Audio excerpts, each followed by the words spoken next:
नमस्कार, बहुत स्वागत है आप सभी का। आप देख रहे हैं न्यूज 18 मध्य प्रदेश छत्तीसगढ़। मैं हूं अपर्णा मौजम। वक्त हो गया अपना एमपी का। शुरुआत कर रहे हैं श्योपुर की खबर के साथ।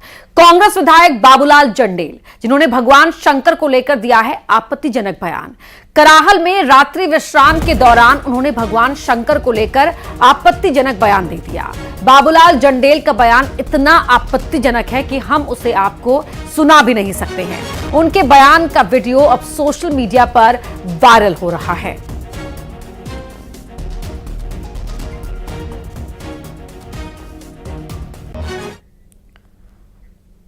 तो जंडेल के बयान पर बवाल मचा हुआ है। इंदौर में विरोध प्रदर्शन हुआ है। जंडेल का पुतला भी फूंका गया है। बड़ी खबर आपको बता रहे हैं। बाबूलाल जंडेल के बयान पर बवाल मचा हुआ है। बयान इतना आपत्तिजनक है कि हम आपको उस बयान को सुना भी नहीं सकते हैं। लेकिन यह बयान सोशल मीडिया पर वायरल हो गया और यह बयान वायरल होते ही जंडेल के खिलाफ प्रदर्शन भी शुरू हो गया है। इंदौर की तस्वीरें हैं जहां जंडेल का ये पुतला बनाकर उसे जलाया गया है। अपना विरोध इस तरह से जाहिर किया है, जताया गया है इन कार्यकर्ताओं की ओर से, आम लोगों की ओर से।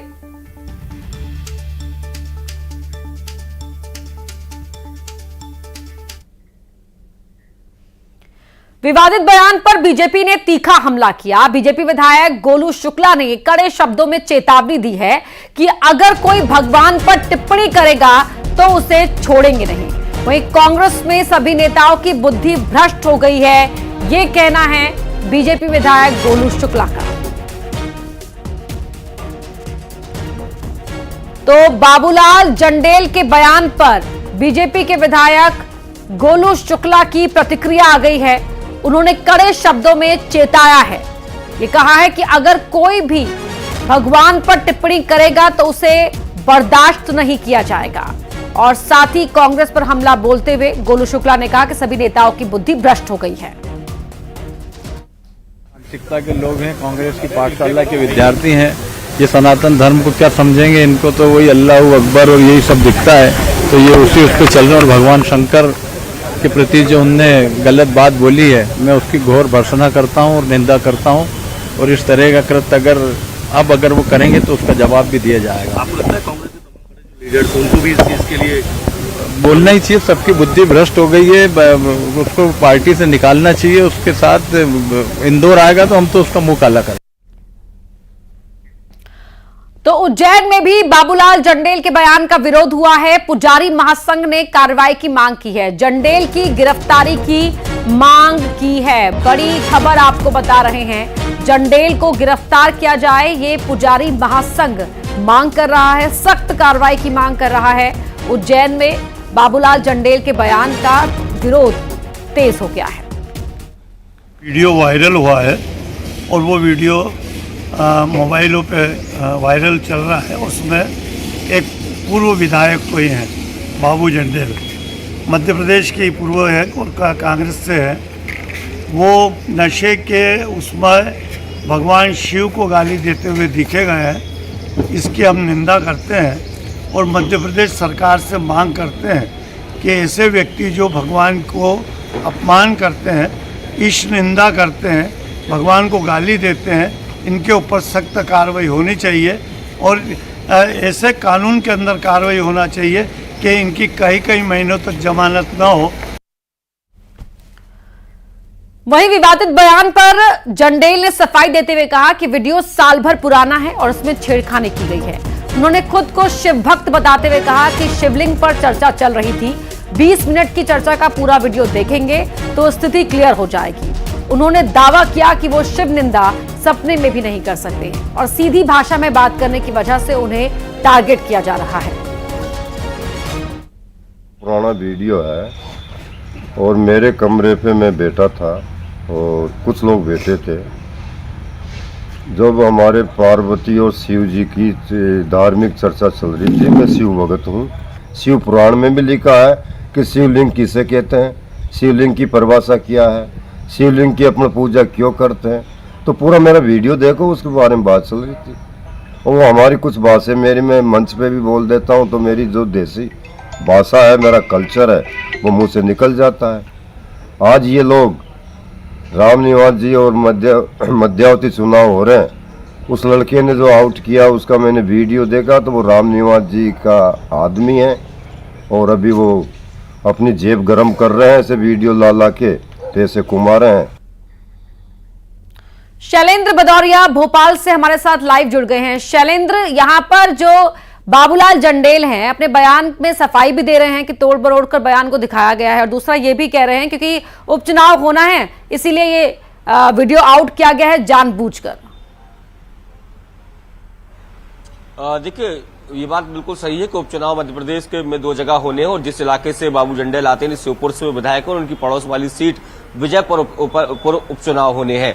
लेकिन ये बात भी सही है कि जिस तरीके से वीडियो जो सामने आया उसमें जिस तरीके से आपत्तिजनक शब्दों का उनके द्वारा प्रयोग किया गया है, उसको लेकर न केवल बीजेपी बल्कि साधु संत समाज जो है वो उनके खिलाफ मोर्चा खोल चुके हैं। यही कारण है कि मध्य प्रदेश के कई जिलों में लगातार उनके विरोधी खबरें भी सामने आ रही हैं। हालांकि वो अपने उस बयान को लेकर खुद सफाई दे रहे हैं और कह रहे हैं कि सामान्य बोलचाल की भाषा में उन्होंने जो कहा और वो खुद को अपना सबक भी बता रहे हैं। लेकिन पूरी कांग्रेस की तरफ से अगर मैं बात करूं तो कांग्रेस का कोई भी नेता उनके समर्थन में बोलने को तैयार नहीं है और ना ही कोई इस पर सामने आ रहा है। अब से कुछ देर पहले प्रदेश अध्यक्ष जीतू पटवारी की भी प्रेस कॉन्फ्रेंस हुई, इसमें न केवल प्रदेश अध्यक्ष थे बल्कि इसके अलावा पूर्व मुख्यमंत्री दिग्विजय सिंह भी थे। तो उस दौरान भी उनसे जब बात करना चाहिए तो किसी ने भी इस विषय पर बात करने से इनकार कर दिया। यानी सीधे तौर पर यह माना जाए कि जिस तरीके से उपचुनाव होने हैं और खासकर विजयपुर में उपचुनाव होने और वो वहीं से विधायक है और ऐसे में सनातन विरोधी जो टिप्पणी है उसको लेकर अब कांग्रेस भी उनसे किनारा करती नजर आ रही है। कांग्रेस क्लीन बोल्ड होती रही है, उसी पिच पर वापस कांग्रेस गिर गई है। बहुत धन्यवाद आपका,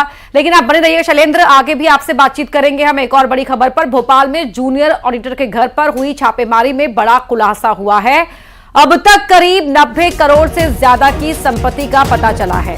छापेमारी के दौरान भारी मात्रा में सोने चांदी के जेवरात, कई लग्जरी गाड़ी, करीब 13 करोड़ कैश मिला है। साथ ही करोड़ों की संपत्ति के कागजात भी मिले हैं। छापेमारी के दौरान जूनियर ऑडिटर के घर से एक पिस्टल भी मिली है। बता दें कि आय से अधिक संपत्ति मामले में लोकायुक्त ने जूनियर ऑडिटर के घर छापेमारी की कार्रवाई की थी। इस दौरान नोट गिनने की मशीन मंगवानी पड़ गई थी।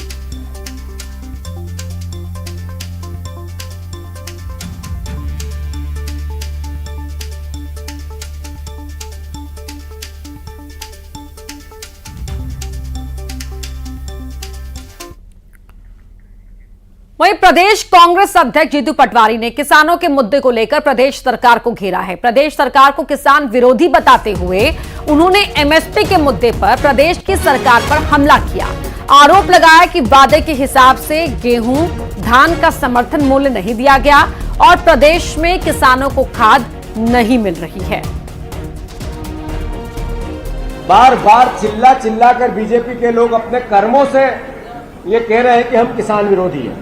किसान भाइयों, न ये आपको दाम दे पा रहे हैं, न एमएसपी दे पा रहे हैं, न आपको खाद दे पा रहे हैं, न मुआवजा दे पा रहे हैं। किसान को जितनी यातना देनी चाहिए वो दे पा रहे हैं।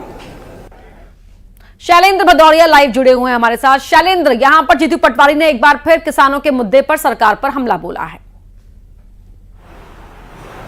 देखिए, बिल्कुल, देखिए दो चीजें हैं। जिस तरीके से कल केंद्र सरकार ने गेहूं और अन्य जो चीजों पर एमएसपी की बात कही है, एमएसपी बढ़ाने की जो बात कही है, इसके साथ ही जिस तरीके से प्रदेश भर से अलग अलग इलाकों से खबरें आ रही है कि डीएपी यानी खाद के लिए जो है वो किसान परेशान हो रहा है और यही कारण है कि प्रदेश अध्यक्ष जीतू पटवारी ने सरकार पर हमला बोला है और कहा है कि जितना अनुपात में मध्य प्रदेश को खाद मिलना चाहिए उतना खाद मध्य प्रदेश के किसानों को नहीं मिल रहा और यही कारण है कि उनको रात रात भर जागकर सहकारी सोसाइटीज के बाहर बैठना पड़ रहा है या फिर प्राइवेट लोगों से जो है वो महंगे दाम पर उनको खाद खरीदना पड़ रहा है। सीधे तौर पर उन्होंने कहा कि 50% के आसपास ही खाद अभी तक मध्य प्रदेश में पहुंचा है, जबकि लागत अधिक है। किसानों को खाद जो है सरकार नहीं दे पा रही, जबकि केंद्रीय कृषि मंत्री भी मध्य प्रदेश से आते हैं। दूसरा, एमएसपी को लेकर वो बात कर रहे हैं कि चाहे वो गेहूं की एमएसपी की बात हो, धान की एमएसपी की बात हो या जो सोयाबीन की खरीदी चल रही है उसकी एमएसपी की बात हो, तो वो सीधे तौर पर ये कह रहे हैं कि विधानसभा चुनाव, लोकसभा चुनाव में जो वादे किसानों से किए गए थे उनको सरकार पूरा नहीं कर रही है। किसान विरोधी सरकार है,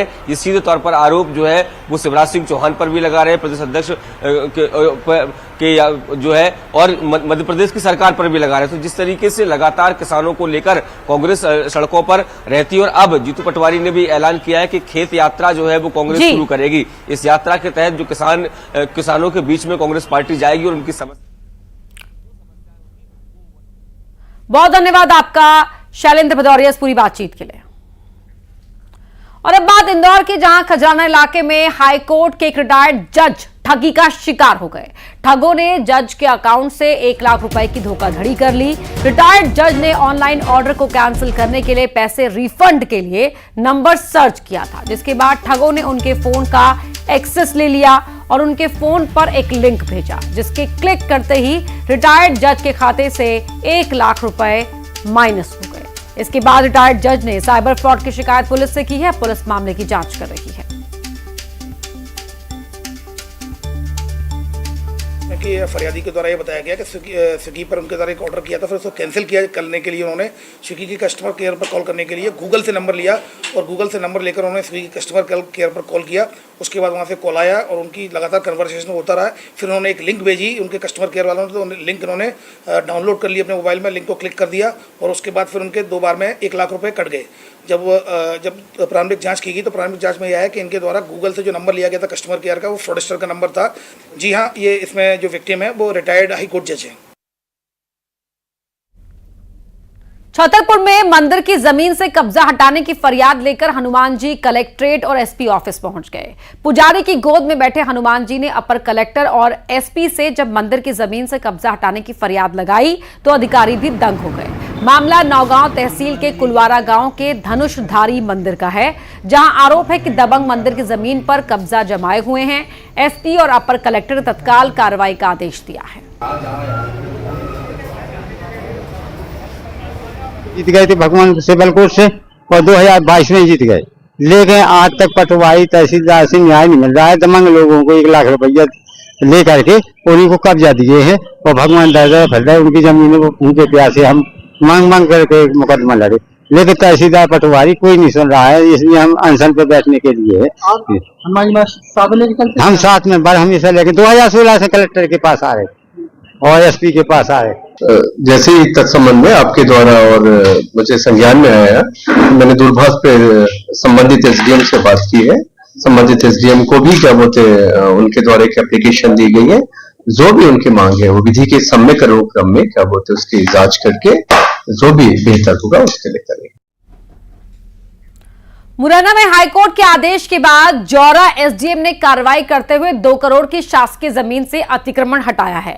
retired special DG Purushottam Sharma और पूर्व मंत्री लखन सिंह यादव के भतीजे के अवैध कब्जे पर बुलडोजर चलाकर उसे हटाया गया।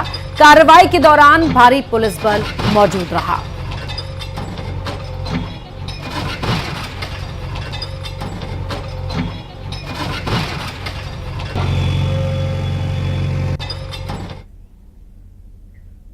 अगली खबर दतिया से है, जहां पोषण आहार बाजार में बेचने का मामला, ग्रामीणों के पोषण आहार पकड़ने का यह वीडियो वायरल हो गया है। वीडियो सामने आने के बाद जांच कमेटी बनाई गई है। प्रशासन ने जांच कमेटी बनाई है। आंगनबाड़ी केंद्र पर पोषण आहार बेचने का आरोप लगा था। बड़ौन कला आंगनबाड़ी केंद्र पर यह आरोप लगा था।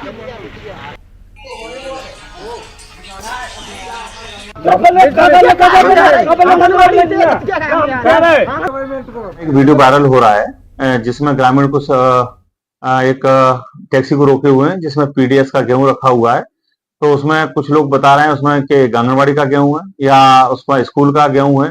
तो ये साझा चूल्हा के माध्यम से संचालित होता है। और अगर इसमें कहीं जो जिस तरह से ग्रामीणों ने बताया है कि बेचने जा रहा था या कालाबाजारी करने जा रहा था, अगर इस तरह का लेस मात्र भी कहीं कोई संज्ञान में आता है, कमेटी के माध्यम से हम जांच गठित कर दी है, तो उसको तत्काल प्रभाव से दोषियों के खिलाफ कार्रवाई की जाएगी और सख्त से सख्त सजा दिलवाई जाएगी। अगली खबर बैतूल से है, जहां एक कोबरा को बोतल से पानी पिलाया गया है। स्नेक कैचर ने बोतल से कोबरा को पानी पिलाया है। बोतल से पानी पिलाने का यह वीडियो वायरल हो गया है। छत पर चढ़कर कोबरे का रेस्क्यू किया। बैतूल के सोहागपुर गांव में ये कोबरा मिला है। देख सकते हैं आप, ये कोई आम सांप नहीं है, ये कोबरा है और उस कोबरे की पूंछ पकड़कर उसे बोतल से पानी पिलाया जा रहा है। ये एक स्नेक कैचर ही कर सकता है। खड्डा ले आओ ना भैया, इसके नीचे रखना है।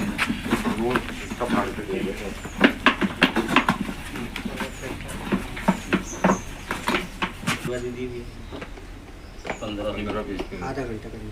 तो दोस्तों ये रेस्क्यू हो गया इंडियन स्पेक्टिकल कोबरा साहब, आप देख पा रहे होंगे। वहीं खंडवा में पेट्रोल पंप के कर्मचारी से मारपीट हुई है। पेट्रोल चोरी के शक में मारपीट की गई। मारपीट का वीडियो सामने आया है। पाडलिया पेट्रोल पंप की ये घटना है। खंडवा में पेट्रोल पंप के कर्मचारी से मारपीट की गई है और ये शक था इस कर्मचारी पर कि इसने पेट्रोल चुराया है, जिसके बाद उसे बुरी तरह से मारा पीटा गया। ये पाडलिया पेट्रोल पंप है जहां की घटना है। हमारे साथ कितनी बार होती है, डेट को बुला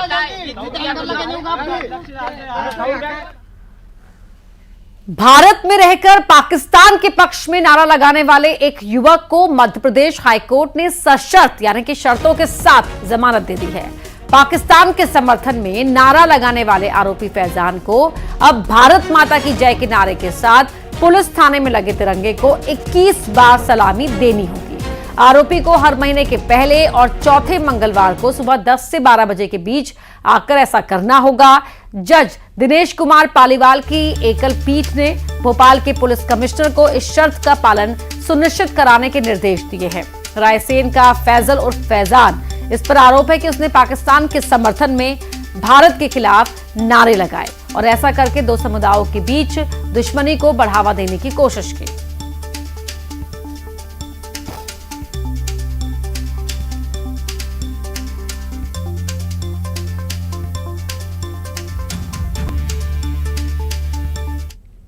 न्यायालय द्वारा उसे सशर्त जमानत दी गई है। शर्तों के अनुसार प्रत्येक माह के पहला और चौथे मंगलवार को उसे थाना हाजिरी देने आना है और इस दौरान उसे थाने पे राष्ट्रीय झंडा को 21 बार सैल्यूट करते हुए भारत माता की जय कहना रहेगा। 2024 की मिस इंडिया की विनर का ऐलान हो गया है। इस साल एमपी की निकिता पोरवाल के सिर मिस इंडिया का ताज सजा है। अब वो मिस वर्ल्ड प्रतियोगिता में भारत को रिप्रेजेंट करेंगी। निकिता मूल रूप से उज्जैन के आगर रोड के अरविंद नगर की रहने वाली हैं। निकिता बचपन से ही स्कूल में होने वाले कई आयोजनों में हिस्सा लेना शुरू कर दिया था। अब बेटी की कामयाबी पर पिता अशोक पोरवाल और दादा धन्नालाल पोरवाल ने खुशी जाहिर की है। निकिता का झुकाव शुरू से ही अभिनय, रंगमंच और लेखन की ओर रहा है। बताया जा रहा है कि उज्जैन में रामलीला और कृष्ण लीला जैसे नाटकों में वो हिस्सा लेती रही हैं। निकिता ने न सिर्फ 60 से ज्यादा नाटकों में अभिनय किया है, बल्कि कृष्ण लीला नाम के 250 पन्नों का एक नाटक भी लिखा है। निकिता को निक्की बोलता हूं।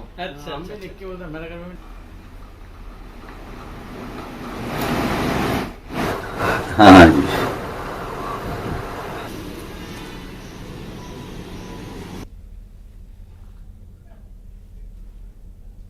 बड़ा अच्छा रहा। बच्ची काफ़ी टैलेंटेड थी ये शुरू से।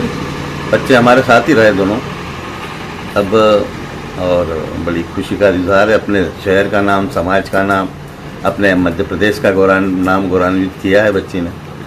और हमेशा रही, कहीं जिम जाना है, कहीं बाइक चलाना है, हर एक्टिविटी में भाग लेने की उसकी पूरी कोशिश करती थी। बहुत खुशी है, भोलेनाथ ने खूब इन पार लगाई दीदी, बढ़िया। कैसे आपके साथ बचपन बिताया है? शुरू से अच्छा बिताया उनने। वह अंदर घरे रहती है तो मन बहुत अच्छा लगता है। नई टेरिटरी की तलाश में पेश टाइगर रिजर्व की एक बाघिन 400 किलोमीटर का सफर तय कर छत्तीसगढ़ के अचानक मार टाइगर रिजर्व पहुंच गई। साल 2022 में पेश टाइगर रिजर्व के कर्मझिरी के जंगल में कैमरा ट्रैप में यह बाघिन देखी गई थी। अचानक गायब होने के बाद साल 2023 से इस बाघिन को अचानक मार टाइगर रिजर्व में देखा जा रहा है।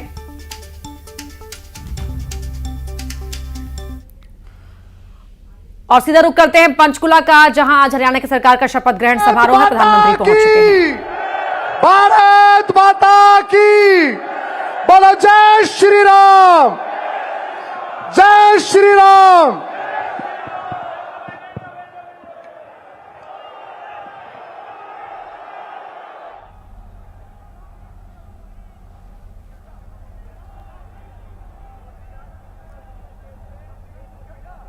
आज की कार्यवाही के आरंभ करने से पूर्व मैं सभी महानुभावों को राष्ट्रगान के लिए आमंत्रित करता हूं।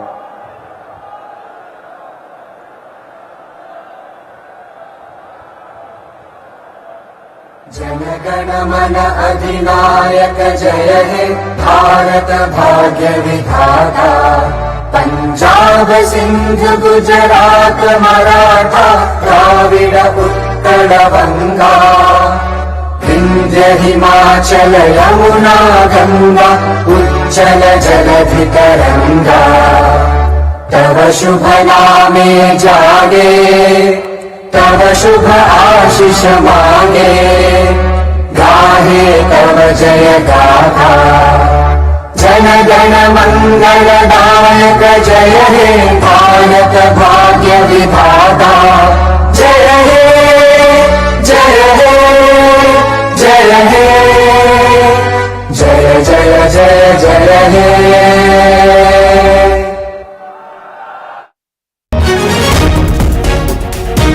और बड़ी खबर खेल के मैदान से, बेंगलुरु टेस्ट में भारत के 5 बल्लेबाज डक आउट हो गए हैं, 0 पर आउट हो गए हैं। 5 खिलाड़ी बिना कोई रन बनाए वापस लौट गए हैं, जिनमें विराट कोहली, सरफराज खान शामिल हैं। भारत की पहली पारी सिमटी, 40 रन पर भारतीय टीम इस पहले टेस्ट में ढेर हो गई।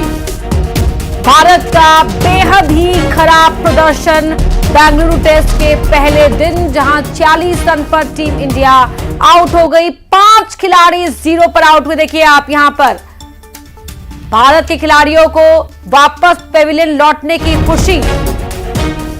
तो बेंगलुरु टेस्ट जिसमें भारत का ये बेहद खराब प्रदर्शन।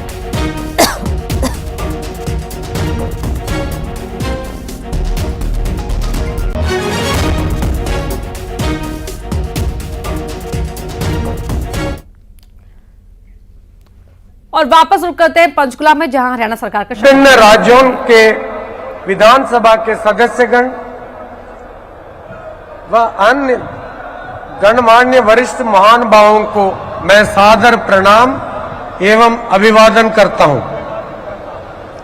और हरियाणा के महामहिम राज्यपाल और सभी नागरिकों की ओर से धन्यवाद और आभार व्यक्त करता हूं।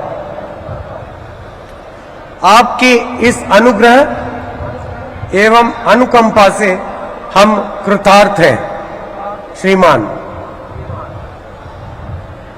आज बहुत पवित्र दिन है। अश्विन महीने का पूर्णिमा का तिथि है। आज भगवान वाल्मीकि जी के पवित्र जयंती है। हम सब के लिए बहुत ही पवित्र और शुभ दिन है।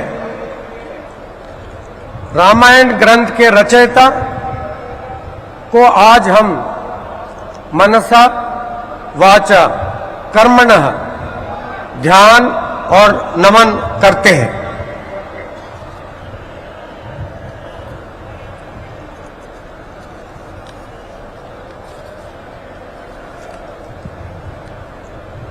अब मैं माननीय राज्यपाल महोदय से शपथ ग्रहण समारोह आरंभ करने की अनुमति चाहूंगा। माननीय राज्यपाल महोदय ने अनुमति प्रदान कर दी है, अतः इस समारोह की कार्यवाही आरंभ की जाती है।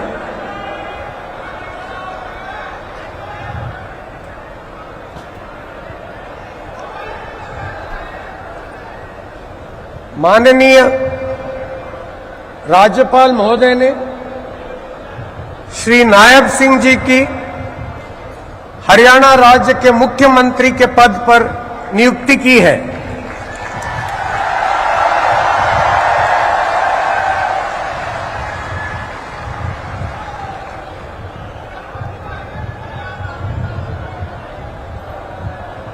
अब मैं श्री नायब सिंह जी से निवेदन करता हूं कि वे पद एवं गोपनीयता की शपथ ग्रहण करने के लिए मंच पर पधारें।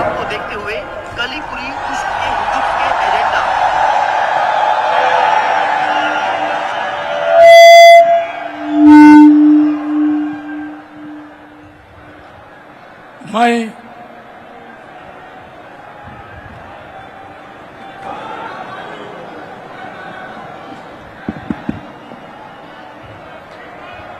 नायब सिंह सैनी ईश्वर की शपथ लेता हूं कि मैं विधि द्वारा स्थापित भारत के संविधान के प्रति सच्ची श्रद्धा और निष्ठा रखूंगा।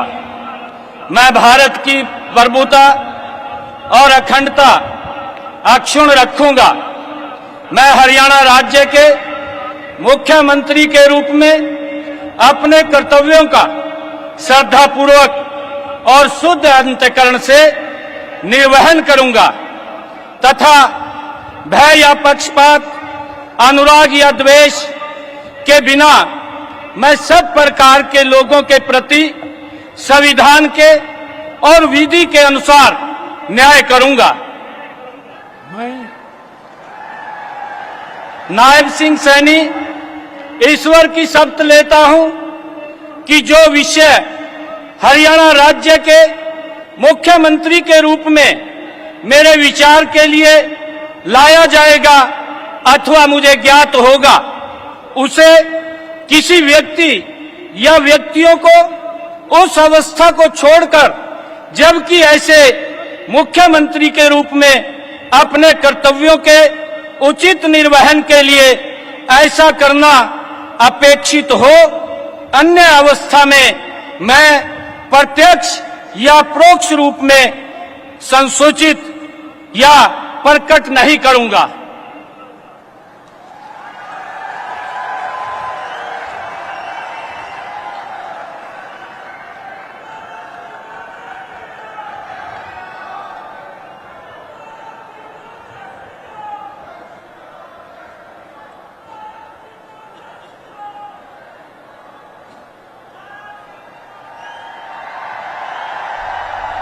तो तस्वीरें आप देख रहे हैं, हरियाणा के राज्यपाल बंडारू दत्तात्रेय ने मुख्यमंत्री नायब सैनी को शपथ दिलाई। एक बार फिर से वे मुख्यमंत्री बने और यहां तस्वीरें आप देख रहे हैं, ये हरियाणा सरकार के गठन का